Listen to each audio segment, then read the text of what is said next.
Shalom everyone, and we are in Parashat Vayishlach, the book of Genesis, Bereshit, chapter 32, verse 4. Vayishlach Yaakov malachim lefanav.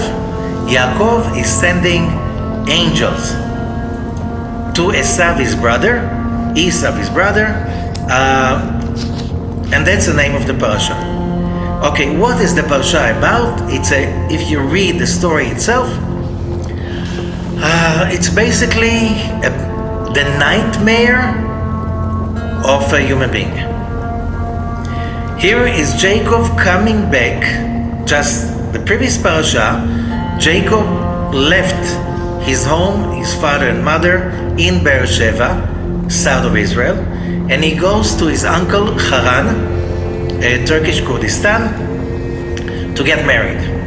Okay, he marries 4 ladies, like 2 sisters and their maids, and finally when he finishes, he comes back home.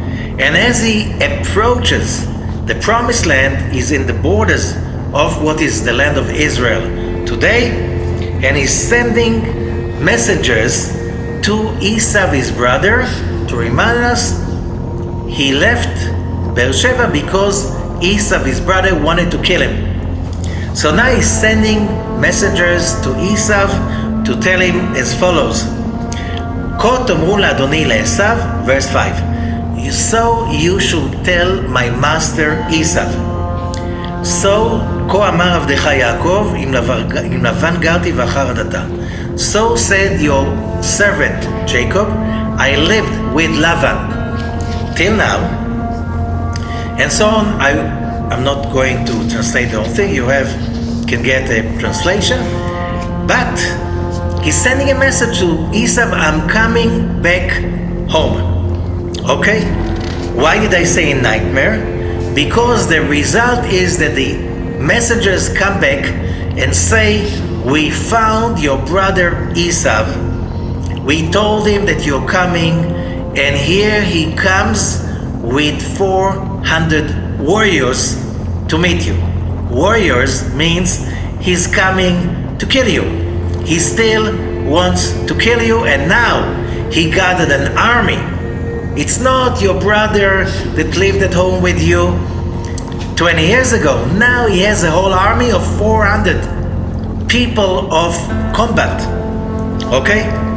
The fact that your brother wants to kill you, that's a nightmare. That your brother wants to kill you, and he has a whole militia of 400 warriors, that's even more a nightmare. That's enough trouble for a lifetime.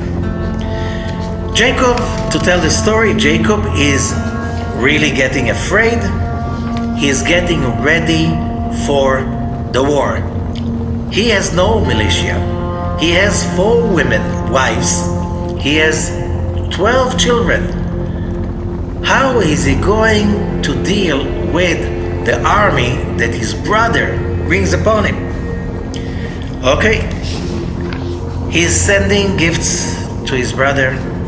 He's praying to God, and he's getting ready for the war. Okay, that's 3 important concepts. When you are getting ready for war, that's what you have to do. Okay, but that's not our topic. We move on. After that story, he meets Esau, and by miracle, Esau changes his mind and decides not to kill him. Okay, Esau goes back home. He already chose to live in the Red Mountains, what's known today as Petra, and the area around it, the Red Rock. Okay, and Esau already gave up by this the promised land. He chose to live in a new country across the Dead Sea, on the other side of the Dead Sea. Jacob is now passing. While Jacob is passing, I forgot one thing. Jacob is bringing his family across the river. Then there's a dark, big angel that fights him the whole night. Somehow he gets out of it alive, but he's limping. Okay, that's one detail.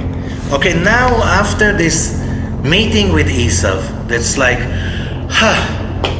he almost killed us all and finished the whole thing right now. Jacob moves on and he goes to the land of Israel and he comes to the city of Shechem. Genesis chapter 33, verse 18. ויבוא יעקב שלם עיר שכם אשר בארץ כנען. So Jacob comes to the city of Shechem, Nablus. He buys a piece of land. He starts to make business over there, and then another nightmare. He has one daughter, Dinah, the daughter of Leah. That's in Genesis 34, verse 1.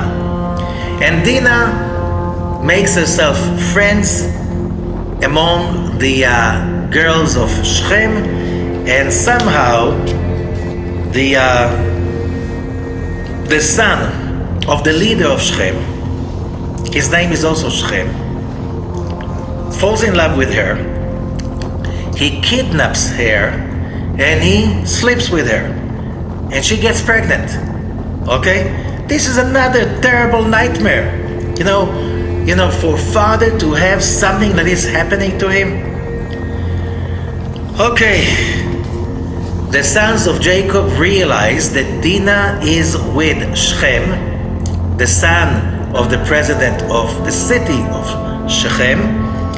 They come to the people of Shechem and they say, you want guys to marry our daughters, you have to be circumcised. And the people of Shechem, they decide to agree. We want to be one nation, so you have to circumcise in order to be one people with us. And they want to be one people with Jacob and his family because they see how innovative and successful they are. They want to connect to that success. They all circumcise themselves, and on the third day, when it's the most painful, the sons of Jacob raid the city of Shechem and kill everyone. And Jacob is so upset about his sons. What have you done? The whole country will be against us. And they go on the run. They leave Shechem and they're rushing south. They're coming south, and on the way to Bethlehem, just before Bethlehem, Rachel, the beloved wife of Jacob, is going into labor. And she gives birth to Benjamin. Meanwhile, she dies during her labor. What another nightmare, losing your beloved wife. You worked for her over 20 years. Okay, you dreamt about her so many years of your life. And now, finally she gave birth and she's dead. That's a terrible calamity. We're talking about first degree calamities that a human being can go through. Okay, they go on. And finally, after Rachel dies, they finally come to Beersheba.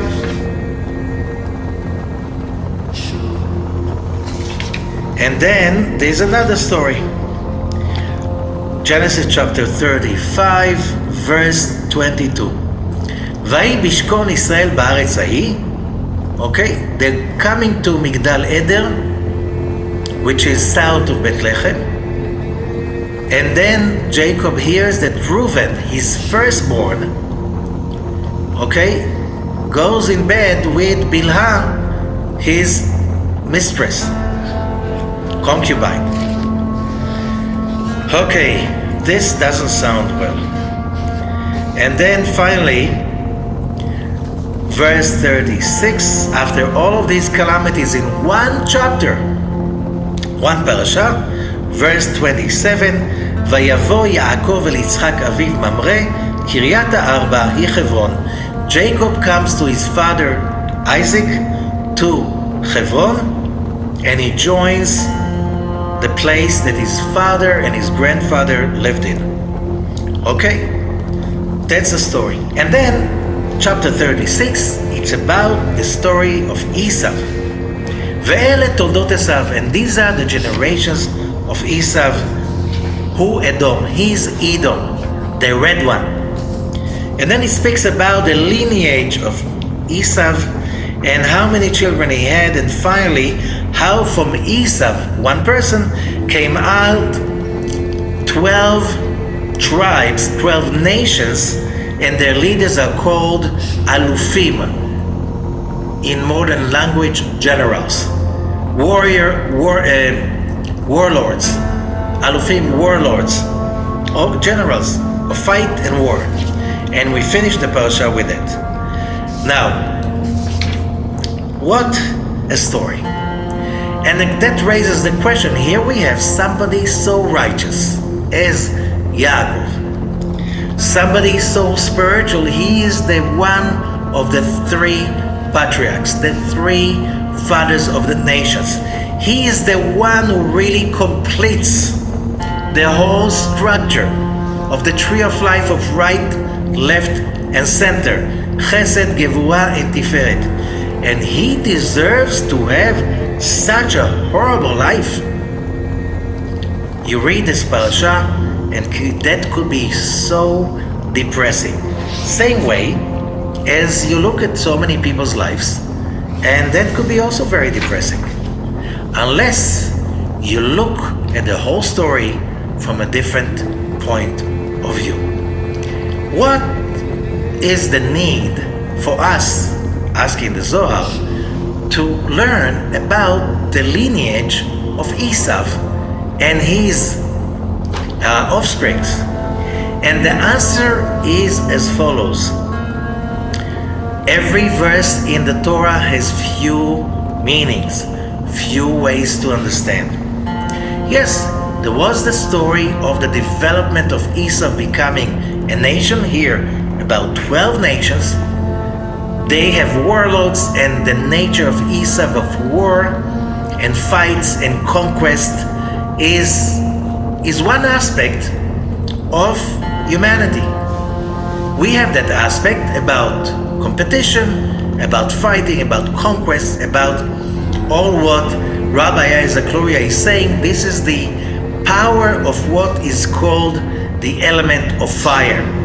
The element of fire, either in astrology or here about that part of humanity, it's about creativity and consumption, because fire is consuming. The moment fire stops consuming, it stops to exist. Okay? The moment fire is burning, it's so creative, it's never boring to look at the bonfire. Okay?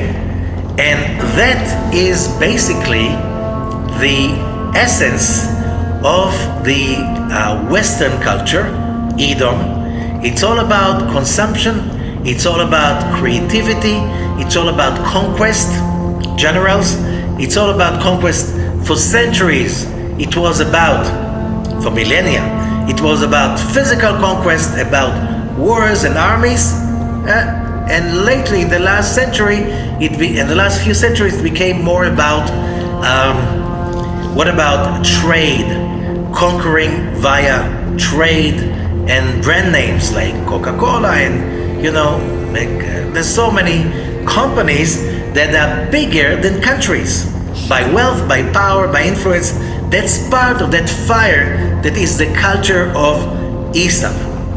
Okay, now, but that's also, says the Zohar, an aspect of every human being, because every human being has a Jacob and an Esav the way you live.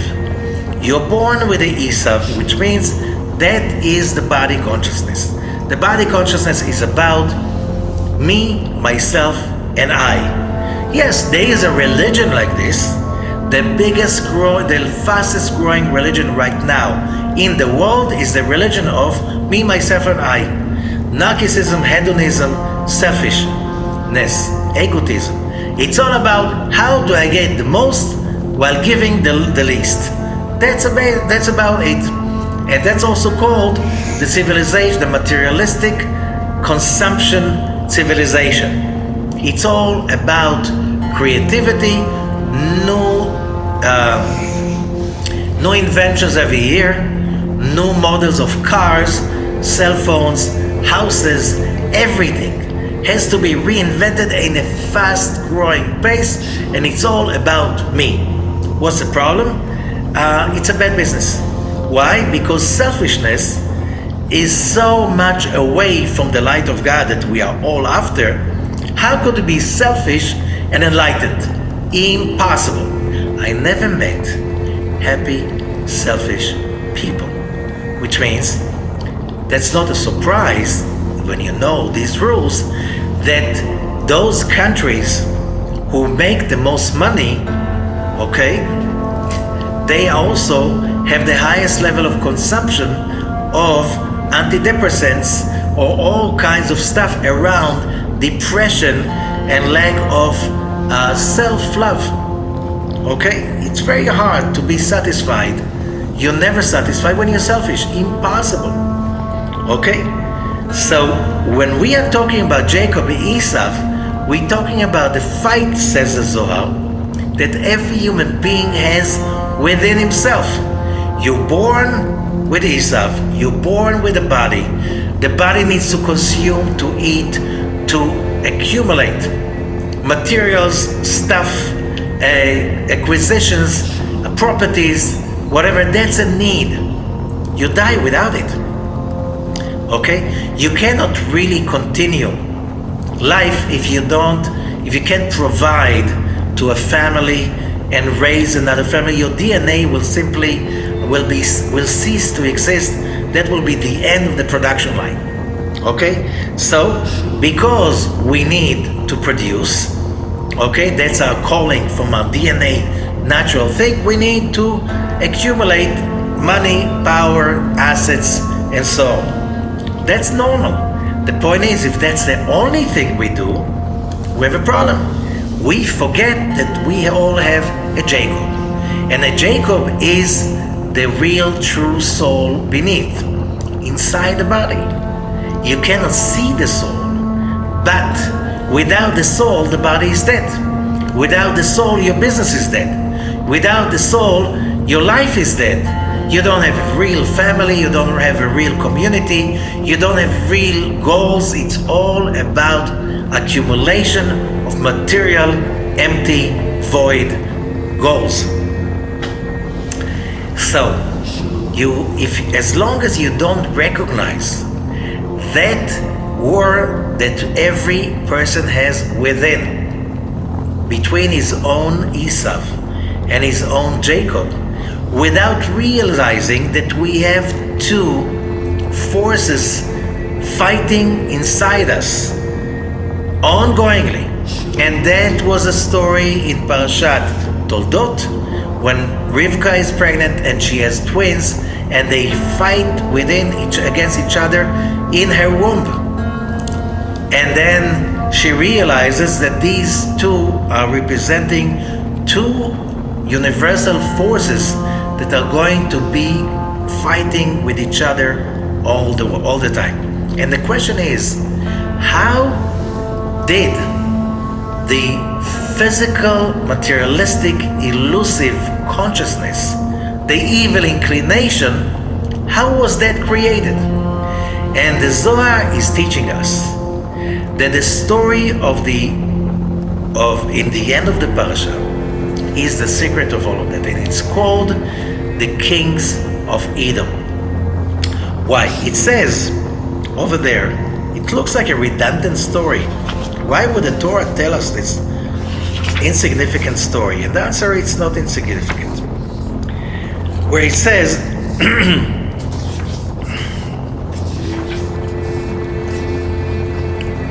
towards the end of the parasha, chapter 36, verse 31. That's one of the most important paragraphs according to the Zohar and the Arizal, Rabbi Isaac Luria, and all the great Kabbalists, one of the most important texts in the whole Torah. ואלה המלכים אשר מלכו בארץ אדום לפני מלך לבני ישראל. And those are the kings that reigned in the land of Edom before there was a king to Israel. וימלוך באדום בלה בן באור. And Bela ben Beor became the king in the land of Edom. Veshem Iro Dinhava, and the name of his city, Dinhava. Vayamot Bala, Vayimloch Tachtav Yovav ben Zerach Mibatzra. And Bela died, and instead of him, the king was crowned Yovav, son of Zerach from Batzra. And it goes like this. And why do we need, all of them asking, why do we need to know the city? Just, you can say, these are the names of the kings, and just a list of the names. And the Zohar is teaching us there's something really important behind it. It's the whole explanation how our universe is constructed. Why? We have to understand that when the universe is being created, in the beginning God created the heavens and the earth. And then God said, let there be light. And there was a light. And God saw that it was good. And there was a night, there was a day, one day. Everything was one. The light of the Creator and the vessels, the souls of humanity. That was the night. Because the souls of humanity, they are darker than the light, because they're recipients, they're not givers of light. So the vessels, the souls of humanity were fulfilled with that light, with that endless light, and everything was one.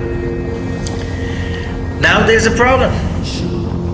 What the Ramchal, Rabbi Moshe Chaim Luzzatto, from Italy, 18th century, teaches that the Talmud is teaching the one who eats for free the food of somebody else, after a while he won't be able to look in the face of the person that feeds him.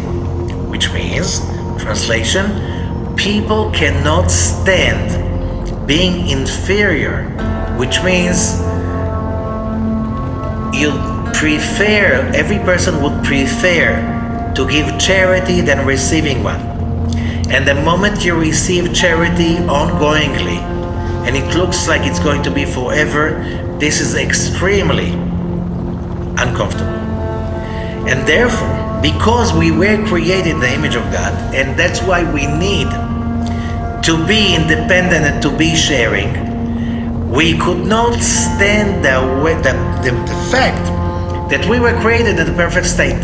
There's nothing to create and no one to give to. And therefore the world had to fall apart, so we have a free will. How did that happen? How, if there is endless light surrounding us and within us, how did that happen that there's darkness? That allows, by the way, free will. How did that happen? The story of the kings of Edom. And then the Kabbalists explain the first a whole universe had to be created, and that was called Olam Kadmon, the primordial universe. It was created in a perfect state, and then few more worlds started to be created, and they were created also in a perfect state. But in each universe that was created, there was a little bit less vessel, but the light stayed endless. So as the vessel became weaker and weaker in the process, I want to explain why. It's not a place. There was a stage that there were vessels who were too small to be able to hold on to the light. And that's what it says, the 7 kings of Edom. They represented the vessel of the creation. And each one of them, he reigned, which means he got the light of the Creator, and then he died, which means he exploded and broke into many pieces. And those 7 worlds are represented by the 7 kings of Edom. Those 7 broken kings are basically the concept that is called the broken vessels. What's the broken vessel? The moment those vessels were broken, they became incomplete, dark. And they are the source of what we know as selfish desires, or in another language that is more common, the evil inclination that is in every human body. Those vessels broke into pieces, and they got, the Kabbalists teach us, they got mixed up with the original vessels of full light. And that created a universe that is a mixture. It is patches of good and evil everywhere you go. That allows each one of us the free will, which means you can connect to pleasures coming from the broken vessels, which means the pleasure to kill, the pleasure to rob, to steal, to cheat. People do that because they get pleasure. Why? How come somebody get pleasure for something evil? Because of the broken vessels. The light that came to the kings of Edom, that light sunk into those broken vessels. That's called the broken vessel. It's also the lost sparks of holiness.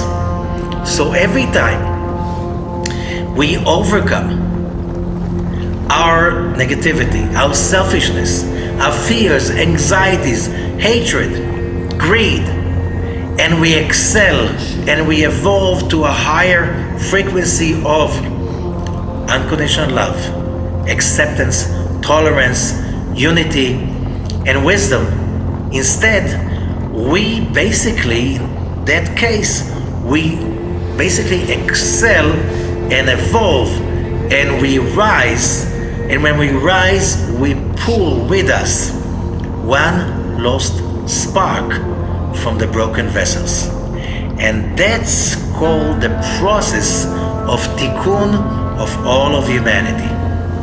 So every time we do something good instead of something evil, every time the good overcomes in our behavior and feelings over the negativity and all the what we said, the evil inclination, we not just excel and rise, we also pull one lost spark from the broken vessels into the world of tikkun. When humanity complete pulling all of these lost sparks, then humanity can move to the next stage, which is the stage of redemption. Meanwhile, we are in the world of tikkun, and that means we'll always have to see broken vessel, which means injustice, intolerance, evil, hatred, pessimism, egotism, violence. All of those, they get their power from the broken vessels. And every time we overcome, every time we hit bottom by feeling that we are in a dark place of negativity, and we stop that addiction to negativity and we rise to a world of faith, certainty in the light of the Creator, love unconditionally. When we excel, when we overcome the negativity and we still inject ourselves with positivity, we create another step of tikkun for all of humanity, because we pull, we save, we correct one spark from the broken vessels. Therefore, that on one hand gives us the free will because when we enjoy doing terrible stuff, selfish stuff, if we didn't enjoy it, how would there be a free will? If every time we perform any kind of a sin or transgression and we immediately feel horrible about it, would we have free will? Of course not.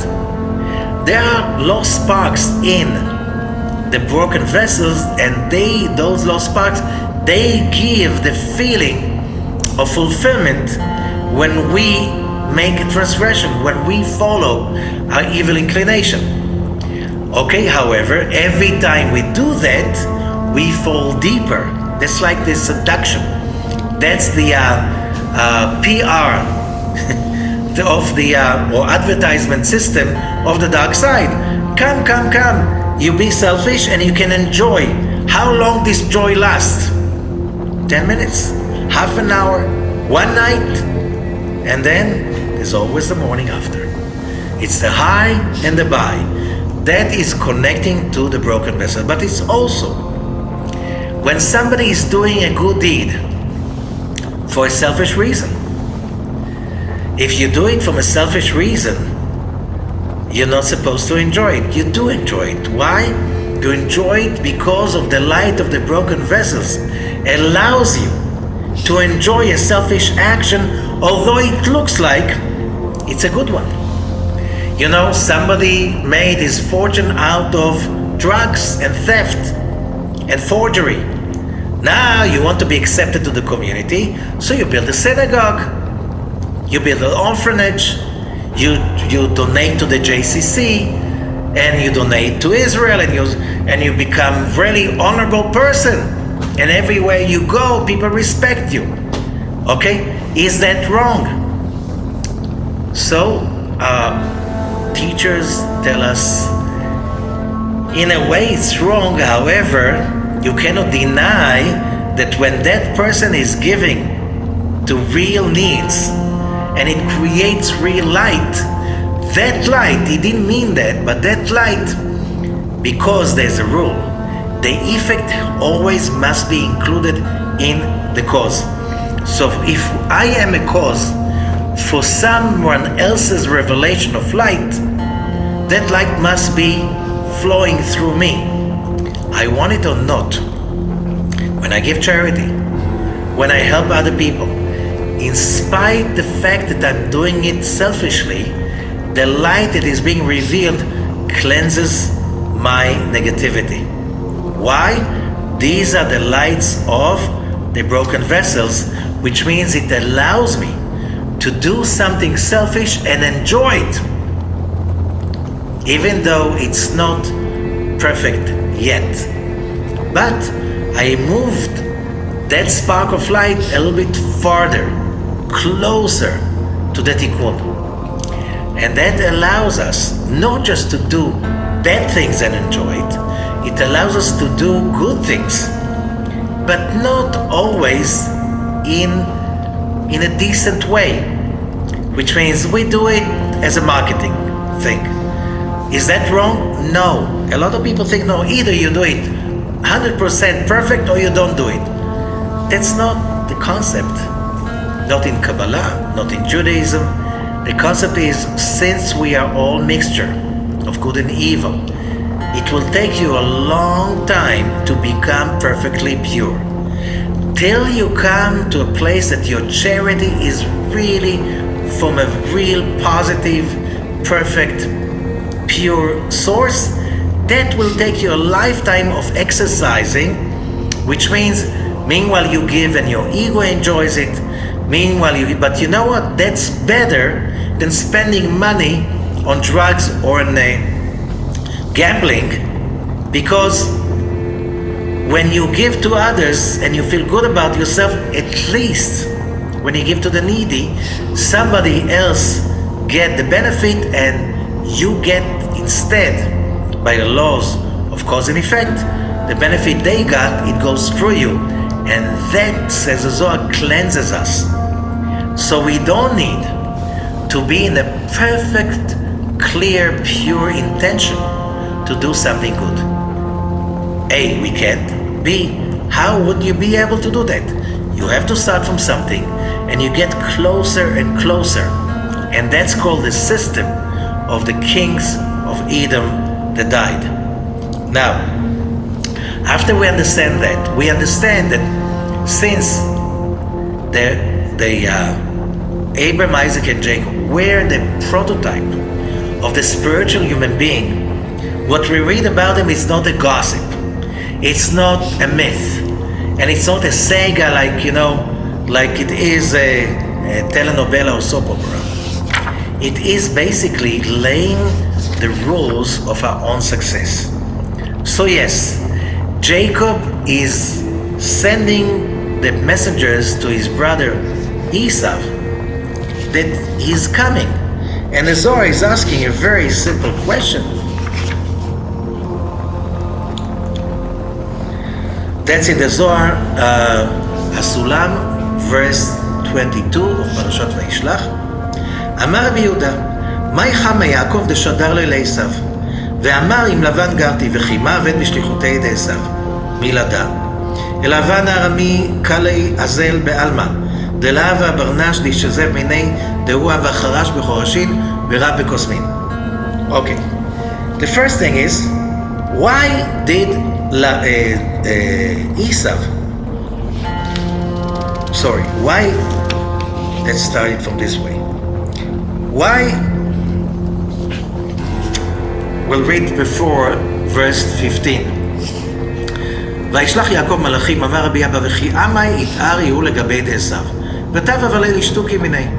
אלא אמר יעקב ידענה דעשיו חי יש לי בעיקרה דאבא, ולעלם לה ארגז קמי, והידענה, הואיל ואבא קיים, לה מסתפנה מיני. אבל אשתר דאבא קיים, באינה להתפייס עמי. מיד וישלח יעקב מלאכים לפניו. Jacob makes an assumption, and the assumption is as long as my father Isaac, Yitzchak, is alive, Esau that always respected my father, our father, he will never kill me while my father is still alive. And I want to be done with it right now. Wrong assumption. However, wrong assumption. Here comes Esau with 400 warriors to kill, to murder his brother, his nieces and nephews, his sisters-in-law. Okay, he's still going to do that. He has the whole intention. How do you know? You don't bring 400 people of a militia to meet your brother. What for? You can come by yourself. You can come with 3 men, as the bodyguards. Well, what's the story? And the answer is very simple. Look at the story.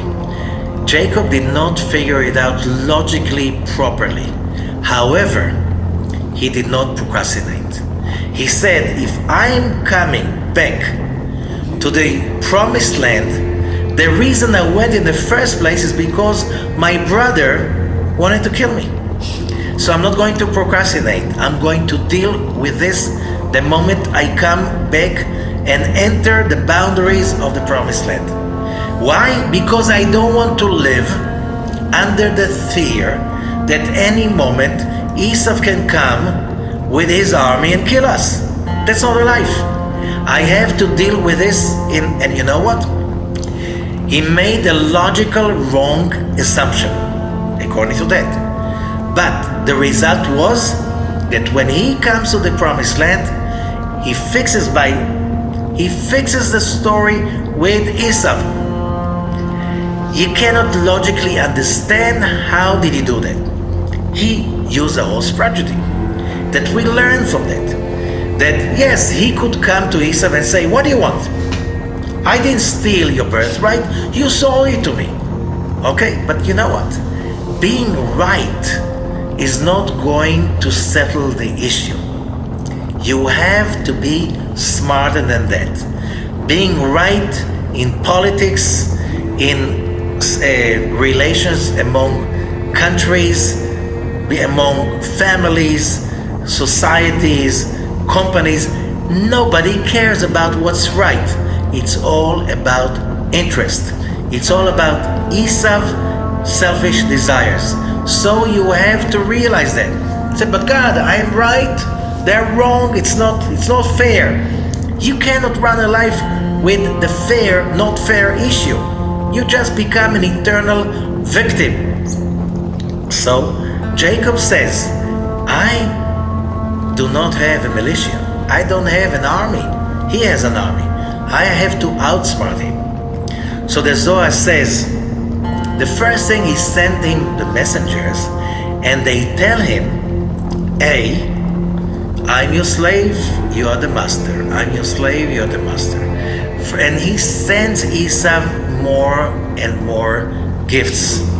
He sends him gifts. If you read the list of the camels, the cows, the sheep, the goats he sent him, this is with today's number, this is like it's worth millions of dollars. What he sent with today's number, so that was a fortune. And he plays a game that when you're weak, you can play games like this.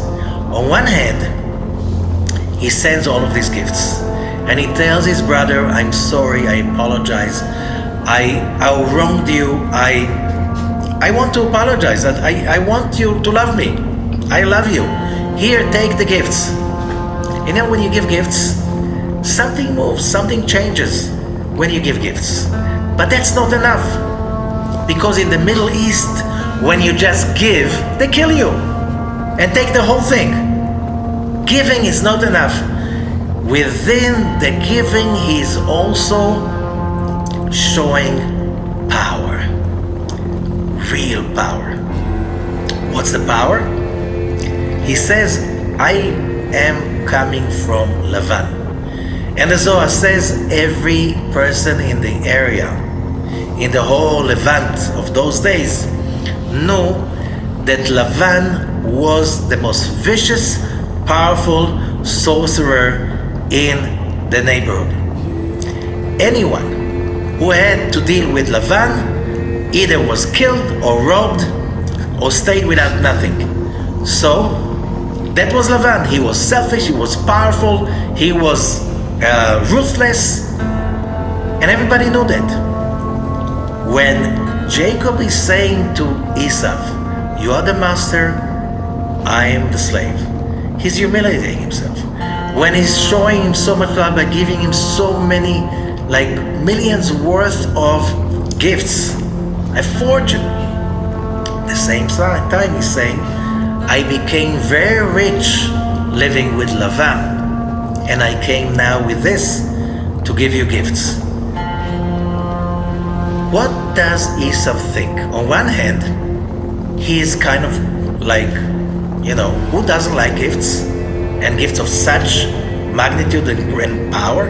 On the other hand, that's a show of power. Nobody took anything from Lavan. This guy, not just he came alive from Lavan, he's so rich, like he can't even imagine. This rich is legendary, and he's giving me just gifts. His fortune is much bigger. Of course he didn't give everything yet. How did he do that? And Jacob hints that. He says, I have an ox, a donkey, and so on. You didn't have ox, you have oxen, donkeys. Why ox and a donkey, a slave and a maidservant? And as Zohar says, they were code names for levels of witchcraft. So the text said, I want to humiliate myself in front of you. I want to ask for your forgiveness. I want just to make you happy. I want you to love me. I need your recognition, and so on. And I'm like, I'll kiss your feet. But the subtext said, I am very, very powerful. Be careful. This is a big wisdom. You don't just give gifts, because why? People behave by their interest. So if you give them gifts, they wait till you finish giving the gifts and then they kill you. Or they kill you anyway and take everything you have. Why wouldn't they? But if you show them power bigger than theirs, they start thinking, and you knock them out of their belief system. Now there's a place for negotiation. Okay? Jacob does not trust that. He gets ready for a war, and he has plan A and plan B, and he prays. And we learn a lot about this parasha, about the prayer, the power of the prayer. That you ask is asking God to help him. How? We doesn't tell God how to help him. Many times we pray and we tell God how to help us. If you continue to think like you were thinking, you continue to get what you're getting. So why are you praying? If you already know what's good for you, why are you praying? Why God doesn't know what's good for you? Why? If you know what's good for you, why are you not getting it? If you're not getting it, means you are somewhere in the wrong place mentally. So what do you have to pray for? To get closer to Him. And when you get closer to Him, you'll know what to do. Here, Jacob did not know. He thought that Esau will never kill him because Isaac is still alive. Wrong. So he's praying to be in the right place. So if you think about this story and the miracle that finally, yes, Jacob bows down to Esau. He humiliates himself. But at that moment, Esau becomes proud and he's losing his thinking. And the Zohar says Esau knew what's happening, what he's losing when Jacob is bowing down to him and he gets the pride. He will kill himself not to get to that place. Because Jacob won two things. One, during this story, he's wrestling with the angel. He is wrestling with the angel and he's almost defeated. He comes out limping out of it. You could look at this disaster, but he's being named Israel. Wrestling with the angel of darkness, the angel of Esav, was much more than wrestling. It was really the right of way to become what he was supposed to be. He becomes the master, the chariot of all spiritual work. And that's why his name was changed by the angel to Israel. Look at the word Israel. You have the letter Aleph, that is for Abraham. You have the letter Sin for Sarah. You have Yud for Yitzchak. You have Reish for Rivka. You have Yud for Yaakov, Reish for Rachel, and Lamed for Leah. Israel is the initials of all.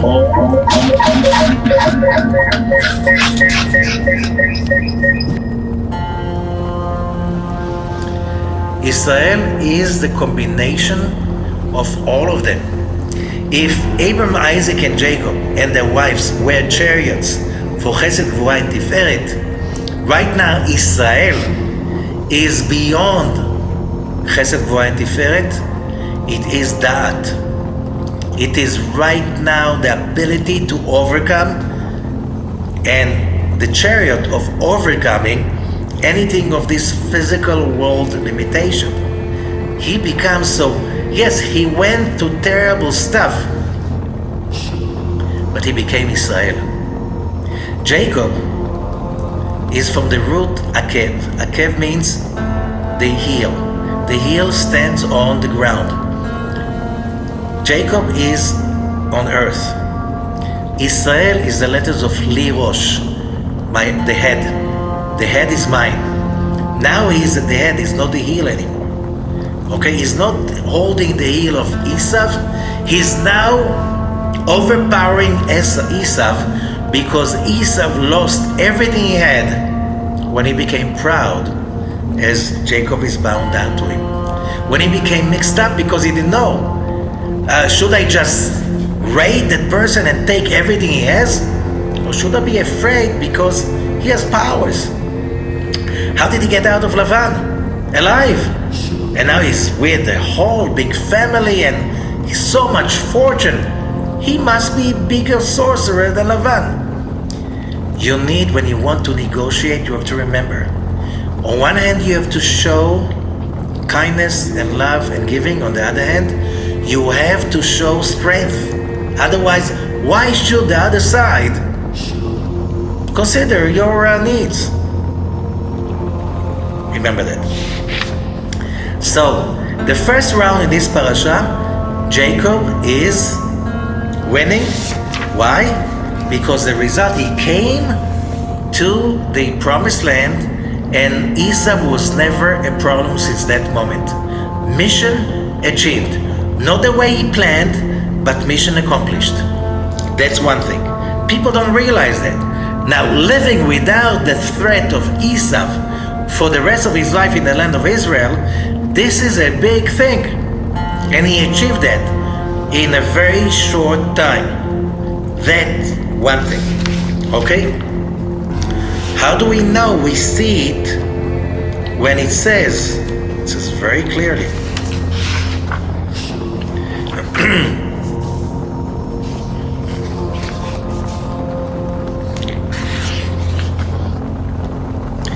Okay, that's chapter 33, verse 18.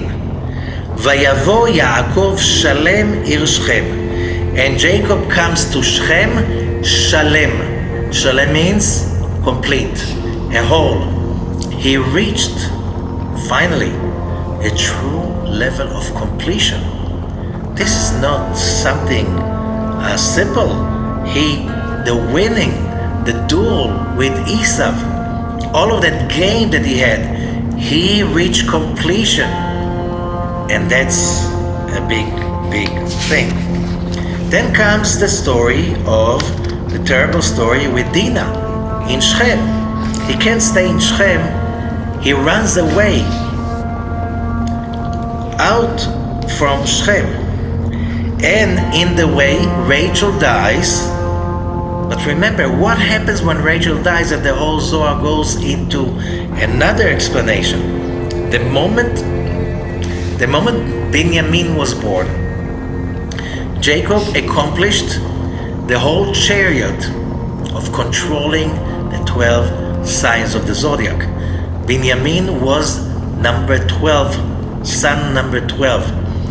Why did Yaakov leave Haran when Rachel was pregnant? He wanted the chariot to be completed in the promised land. So, when Benjamin is born, you have now 12 sons, so Jacob accomplished another huge accomplishment. The 12 tribes of Israel, the system, which is a physical system that is a chariot for the great divine plan of the creation, the 12 signs of the zodiac. Now he has accomplished that too. More than that. Now, when he was Jacob, his soulmate was Rachel. Now he's Israel. Jacob and Israel are concepts of Ze'anpin and Malchut, the male and female in this physical reality, but it's the spiritual dimension of the physical reality. Jacob and Rachel. The moment he became Israel and the 12 tribes are finished, completed, now it's a time for the next step. He is now Israel. His soulmate is Leah. Rachel completed her duty on this physical earth. She is moving now to become the chariot of the Shekhinah. Now that the 12 tribes system is completed, she can become the representative, the chariot of the Shekhinah, which means the connection between being in a physical world, in a physical life, with all its lies, with all its limitations, and still accomplish spirituality. This is Rachel. This is the concept. Now she is a concept. It's not her time anymore to be a physical human being. So she is upgraded for the vehicle of the Shekhinah, the divine presence. And Jacob is right now becoming Israel. Israel, the soulmate of Israel, is Leah. Rachel symbolizes the physical, visible world. Leah symbolizes the hidden, metaphysical realm. That's why Rachel is buried on the road. Why? Jacob could not just simply rush forward and go to Hebron and bury Rachel in Hebron. Why burying her on the road? Because that's what she is. She's on the road. She is the one that symbolizes the help. The people are on the road in the physical world, where everybody passes by, where everything is open and exposed, that's the help. That's a consciousness of divine spirituality in this physical world. That is Rachel. That's her place. That's why she's buried there till today, on the highway, where everybody passes by. So, but Yaakov moves up. He's Israel, his soulmate is Leah. Both are buried where? In the Machpelah. In a hidden cave within a hidden cave that is beyond. This is the hidden level. So, both now Israel and Leah, and there is a concept that is called the unity, the zivug of Rachel and Yaakov. That's in the spiritual unity in the physical world, but the spiritual unity of Israel and Leah, that's in the upper metaphysical world. These are all concepts. So yes, there were so many disasters, horrible, happening in this parasha. At the same time, if you really open your eyes, you realize how many accomplishments Jacob had arrived to during this parasha, in spite and maybe thanks to all the challenges. Also, Dinah, yes, she was raped. The result was she could not raise her daughter at home because the tribes were sure that this girl is contaminated. So the girl was lost. Later on, she appears in Egypt, and Joseph marries her in Egypt. Two more tribes, Manasseh and Ephraim, that later on they complete the system of 12 tribes when Levi is becoming the holy tribe of the tabernacle work. And now you need to complete 12. Here there's a 12, thanks to the story of Dinah. All of it is to tell us that it's all about our consciousness, it's all about our faith in the good, and it's all about knowing we're not here to experience easy, comfortable life without challenges. We're here to turn the darkness into light. We're here to turn all of those bitter, troublesome failures or whatever negativity, we're here to fix, correct these lost sparks so we can become godly again. So it doesn't matter how terrible the disaster is. What's important is how do we react to it? Can we overcome the pain? Can we overcome the feeling of victim? Can we overcome all of those low emotions and we connect to the divinity? You seeing that as this is another opportunity for us to rise so fast, so powerfully, so we can become the correction of humanity and ourselves, and now we can pick the fruits of our work by that greatness that appears only through those dark moments.